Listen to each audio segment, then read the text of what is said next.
Hi hello friends, welcome to Mouni cine updates. Veera serial promo பார்த்துருப்பீங்க. நான் ரொம்பவே டிசப்பாயின்மெண்ட்ங்க ப்ரமோ பார்த்து.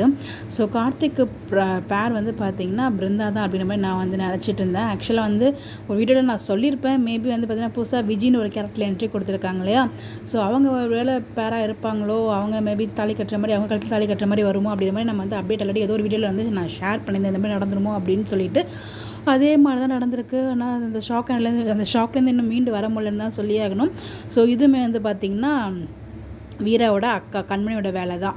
ஸோ என்ன பண்ணுறாங்கன்னா, இது கடைசி திட்டமாக வந்து அவருக்கு ஏதோ ஊற்றி கொடுத்து தனியாக உள்ளே போட்டு ரூமில் போட்டு அடைச்சிட்றாங்க. அந்த ரூமில் பார்த்திங்கன்னா விஜயும் இருப்பாங்க போல். ஸோ அது தெரியாமல் வந்து போட்டிடுறாங்க. கடைசியில் வந்து அவங்க வந்து தப்பா அப்படிங்கிற மாதிரி வந்து சொல்லிடுறாங்க விஜி. ஸோ அதனால் ஒரு வழியே இல்லாமல் விஜி கழுத்தில் வந்து தாலி கட்ட சொல்லிடுறாங்க.